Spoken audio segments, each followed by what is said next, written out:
2008 میں اسٹرانومرز نے ایک سیارہ دریافت کیا ایک قریبی ستارے کے گرد، اور 2012 میں اس کی ڈیٹیکشن کنفرم ہوئی، بلکہ انٹرنیشنل ایسٹرونامیکل یونین نے اس سیارے کو آفیشلی ایک نام بھی دیا۔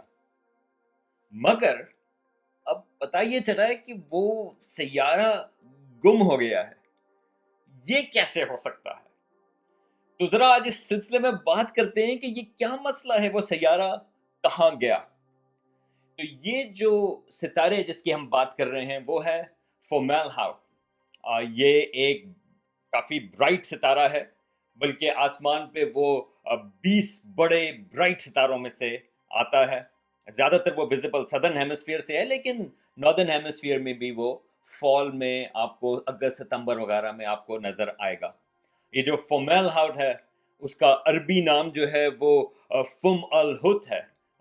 میں پروننسیشن شاید میری غلط ہو، لیکن اس کا مطلب ہے ماؤتھ آف اے فش، مچھلی کا منہ۔ اب یہ ستارہ جو ہے وہ ہم سے تقریباً 25 لائٹ ایئرز کے فاصلے پر ہے۔ ہمارے سورج سے تھوڑا بڑا، اس کا 2 گنا اس کا ماس جو ہے، اس کا مادہ جو ہے وہ ہمارے سورج سے بڑا ہے، اور وہ ریلیٹیولی وہ نو عمر ستارہ ہے۔ کچھ 100 ملین سال جو ہیں اس کی عمر ہے۔ اگین ہمارے سورج کے مقابلے میں ہمارا سورج جو ہے وہ 4.5 ارب سال یا 4.5 بلین سال پرانا ہے۔ اب اس فومیل ہاؤٹ کے گرد ہمیں یہ پتہ ہے کہ ایک ڈسٹ کا ایک رنگ ہے، یہ ڈیٹیکٹ ہو چکا تھا، اور وہ خوبصورت رنگ ہے۔ بلکہ اگر آپ کو لارڈ آف دا رنگز کا شوق ہو تو اس کی تصویر کا مذاق یہ تھا کہ وہ آئی آف دا سورون کی طرح کی اس کی تصویر ہے۔ مگر 2008 میں اسٹرانومرز نے ڈیٹیکٹ کیا کہ اس رنگ کے اندر، وہ جو گیس رنگ ہے، اس کے اندر ایک پلانٹ موجود ہے، اور یہ جو پتہ چلا وہ ہبل اسپیس ٹیلیسکوپ کے ذریعے ڈائریکٹ امیجنگ سے تھا، ڈائریکٹ تصویر لینے سے تھا۔ نہ اب آج تک تقریباً 4000 سیارے دوسرے ستاروں کے گرد ہمیں مل چکے ہیں، یعنی کہ جو ایکزو پلانٹس ہیں، جن کو ہم ایکزو پلانٹس کہتے ہیں، وہ تقریباً 4000 سے اوپر ہیں۔ زیادہ تر اس میں سے جو سیارے ڈیٹیکٹ ہوئے ہیں وہ 2 میتھڈ سے ڈیٹیکٹ ہوئے ہیں۔ ایک تو ہے وابل میتھڈ، جو آپ کے جو سیارہ ہے اور ستارے ہے اس کی جو گریوٹی کی وجہ سے موومنٹ ہے وہ اس کی وجہ سے دریافت ہوا، یا اکلپسنگ میتھڈ ہے جو کیپلر اسپیس ٹیلیسکوپ نے دریافت کیا کہ اگر ستارہ ہے اور اس کے آگے سے سیارہ گزرا تو ہمارے لیے اس ستارے کی روشنی تھوڑی سی اس میں ڈپ آئے گی۔ زیادہ تر سیارے جو دریافت ہوئے ہیں وہ ان 2 طریقوں سے ہوئے ہیں، اور اگر آپ نے اس میتھڈ کے اور ویڈیوز دیکھنے ہیں تو کچھ کائناتی گپ شپ کے ویڈیوز اس پر موجود ہیں۔ یہ جو سیارہ تھا فومیل ہاؤٹ کے گرد، یہ ڈائریکٹ امیجنگ، تصویر لینے سے دریافت ہوا، بلکہ یہ پہلا ایسا سیارہ تھا۔ اب 50 سیارے اس طرح سے دریافت ہوئے ہیں، یا 50 ایکزو پلانٹس اس طرح سے دریافت ہوئے ہیں تصویر لینے سے۔ تو یہ ایک بڑی خبر تھی، اور اسٹرانومرز اس کو آبزرو کرتے رہے۔ وہ جو سیارہ تھا، کیونکہ خالی آپ ایک دفعہ دیکھیں گے تو آپ اس کو کنفرم کرنا چاہیں گے، اس کی انہوں نے موشن کو وہ آبزرو کرتے رہے، اور 2012 میں انہوں نے واقعی کا کنفرم کیا کہ یہ واقعی ایک سیارہ ہے، اور ہم اس کو ایک نام بھی دے دیں گے، اور اس کا نام تھا ڈیگون۔ ایک آدھا آدمی اور آدھا مچھلی، یہ ایک سیمیٹک ایک میتھولوجی کے حساب سے اس کو نام دے دیا گیا۔ اب پچھلے ہفتے ایک نیا پیپر آیا ہے جس میں اسٹرانومرز گئے واپس دیکھنے کے لیے اس سیارے کو۔ انہوں نے 2014 میں ہبل اسپیس ٹیلیسکوپ کے امیجز کو انہوں نے دیکھا، اور اس میں ان کو وہ سیارہ نظر نہیں آیا۔ تو یہ جو اسٹرانومرز تھے وہ واپس گئے، انہوں نے کہا 1 منٹ ذرا ہم دوبارہ سے ٹریس کریں، بلکہ وہ اور پیچھے اس کے آبزرویشنز کو ٹریس کرنا شروع کیے۔ وہ جو رنگ تھی 2004 سے 2014 تک، کہ اس سیارے کے ساتھ کیا ہو رہا ہے، اور جب انہوں نے اس کو دیکھا تو اس میں کچھ عجیب سی چیزیں نظر آئیں۔ اب اس میں 3 چیزیں جو ہیں وہ مین آبزرویشنز کی ہیں۔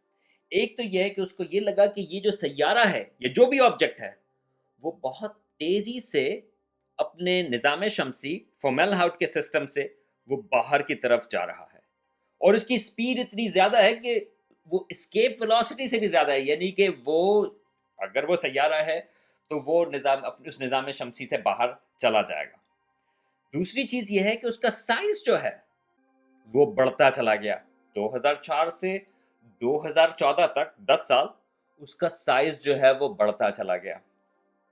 اور تیسری چیز یہ ہے کہ وہ دھیما دھیما ہوتا چلا گیا، یعنی کہ اس کی جو برائٹنس ہے وہ کم ہوتی چلی گئی ان 10 سالوں میں۔ اب یہ تینوں چیزیں جو ہیں وہ سیارے ایسی حرکت نہیں کرتے، تو سوال یہ ہے کہ یہ کیا چیز ہے اور اس کی کیا ایکسپلینیشن ہے اس بیہیویئر کی۔ تو اس کا جو سلوشن ہے وہ ایک انٹرسٹنگ ہے، ابھی ہمیں پتہ نہیں کہ واقعی کیا جواب ہے، لیکن اس پیپر میں یہ جو بھی پچھلے ہفتے آیا، ان اسٹرانومرز نے سیمولیشنز کی، کمپیوٹر سیمولیشنز، کہ کیا چیز اس قسم کی پراپرٹیز کر سکتی ہے۔ تو اب آپ تیار ہیں سلوشن کے لیے؟ خیال یہ ہے کہ یہ سیارہ نہیں تھا، بلکہ دو بڑے ایسٹروائڈز، دونوں جو ہیں وہ تقریباً 100 میل سے بڑے ایسٹروائڈ جو ہیں، یا تقریباً 200 کلومیٹر جتنے، ان کا خیال یہ ہے کہ تقریباً 200 کلومیٹر دونوں جو ایسٹروائڈز ہیں وہ بڑی ہائی سپیڈ سے آ کر وہ ٹکرائے، اور جو ہم نے ہبل اسپیس ٹیلیسکوپ کے امیج میں 2008 میں دیکھا، یا جس کو ہم 2004 سے دیکھ رہے تھے، وہ اس کی ڈسٹ تھی، اس کی مٹی تھی، یا اس کے جو ریزے تھے جو دونوں ایسٹروائڈز کے جو ہمیں نظر آئے تھے، اور وہ شروع میں ان کا سائز کم تھا، اور پھر وہ جو اس کے ڈبری ہے وہ پھر پھیلتا چلا گیا، اور وہ پھیلتا چلا گیا، اور جوں جوں وہ پھیلتا رہا اس کی جو برائٹنس ہے وہ کم ہوتی چلی گئی، اور 2014 تک وہ نظر آنا کافی حد تک کم ہو گیا ہبل اسپیس ٹیلیسکوپ سے۔ ایک لحاظ سے یہ بھی بڑی کول چیز ہے کہ چلے وہ سیارے نہیں، لیکن ہم دو ایسٹروائڈز کے ٹکرانے کی چیز دیکھ رہے ہیں ایک اور نظام شمسی میں جو 25 لائٹ ایئرز کے فاصلے پر ہے۔ اب کیا یہ واقعی صحیح چیز ہے؟ پتہ نہیں، لیکن خیال یہ ایک انٹرسٹنگ سلوشن ہے، لیکن اسٹرانومرز جو ہیں، میں آپ کو یہ بھی بتاؤں، وہ تھوڑا سے اس سلسلے میں پاز لیتے ہیں۔ اس کی وجہ یہ ہے کہ یہ بڑا ایک کوئنسیڈنس ہوگا کہ ہم نے اس کی تصویر لی اس کولیجن کے فوراً بعد، یعنی کہ ہم نے کسی اور ستارے پہ 25 لائٹ ایئرز کے فاصلے پر ہم نے اس کی تصویر لی، بیسیکلی اس کولیجن کے کچھ مہینوں کے بعد یا کچھ سالوں کے بعد، مگر کافی تیزی سے، کیونکہ وہ کچھ سال رہا اس کا جو ڈبری ہے۔ اسٹرانومرز جو ہیں وہ اس قسم کے کوئنسیڈنسز کے لیے ذرا محتاط ہو جاتے ہیں، کہتے ہیں کہ یہ کیسے ہو سکتا ہے کہ بائی چانس، بائی لک ہم نے جو ہے اس قسم کا کولیجن ایک اور نظام شمسی پہ دریافت کیا۔ ہو سکتا ہے کہ واقعی ہم نے دریافت کر لیا اس طرح سے، لیکن تھوڑا سا ہمیں اس سلسلے میں محتاط ہونے کی ضرورت ہے۔ تو سوال یہ ہے کہ ہم اس کو کس طرح سے ٹیسٹ کریں۔ اب اس کی پریڈکشنز ہیں، یہ جو نیومیریکل سیمولیشنز ہیں، یہ جو کمپیوٹر سیمولیشنز ہیں، اس کو آپ ٹیسٹ کر سکتے ہیں کہ آبزرویشنلی کیا نظر آئے گا۔ مسئلہ یہ ہے کہ ہبل اسپیس ٹیلیسکوپ کے لیے بھی یہ جو جو بھی ڈبری تھا وہ بے انتہا مدھم ہو چکا ہے کہ وہ اب ہمیں نظر نہیں آتا، مگر جیمز ویب اسپیس ٹیلیسکوپ جس نے کچھ سالوں پہلے لانچ ہونا تھا، پھر اس نے 2019 میں لانچ ہونا تھا، پھر اس نے اس سال لانچ ہونا تھا، وہ بھی لانچ نہیں ہوئی۔ خیال یہ ہے کہ اگلے سال لانچ ہوگی، اور مگر کرونا وائرس وغیرہ کی وجہ سے خیال یہ ہے کہ شاید وہ اور ڈیلے ہو جائے۔ لیکن جب جیمز ویب اسپیس ٹیلیسکوپ جائے گی وہ اس چیز کو آبزرو کر سکتی ہے، کیونکہ اس کا جو مرر کا سائز ہے وہ بڑا ہے، اور وہ انفرا ریڈ میں بھی وہ اچھی طرح سے آبزرو کر سکتی ہے۔ تو امید ہے کہ وہ ہمیں اس کا جواب دے گی۔ اور جیمز ویب اسپیس ٹیلیسکوپ کے پہلے سال میں فورملہاؤٹ یہ آلریڈی اپروو ہو چکا ہے کہ جب بھی وہ ٹیلیسکوپ اوپر جائے گی امیڈیٹلی ہم اس فورمیل ہاؤٹ میں اس ستارے کو دیکھیں گے اور پتہ کریں گے کہ کیا یہ جو ہماری پریڈکشن ہے کہ یہ دو ایسٹرائڈ کا ٹکراؤ تھا، اس وجہ سے وہ پلانٹ جو ہے وہ غائب ہو گیا. مطلب یہ کہ پلانٹ تو تھا ہی نہیں، وہ ہمیشہ سے وہ ٹکراؤ تھا دو ایسٹرائڈس کا، جو ہمیں ایسا لگا کہ شاید وہ ایک سیارہ ہو. اس طرح سے سائنس کام کرتی ہے. جن لوگوں نے یہ سیارہ دریافت کیا تھا ان سے بھی انٹرویو ہوا، انہوں نے کہا لگتا یہی ہے کہ وہ سیارہ نہیں بلکہ شاید یہ ایسٹرائڈز کا ٹکراؤ ہے. سائنس اس طرح سے کام کرتی ہے کہ اگر آپ کی بھی کوئی بڑی ڈسکوری ہے لیکن اگر پتہ چلا کہ اس کے خلاف ثبوت مل رہا ہے تو آپ کہتے ہیں ہاں تھی تو وہ میری ڈسکوری لیکن اس کے خلاف ثبوت بہت ہے، میں اس کو مانتا ہوں.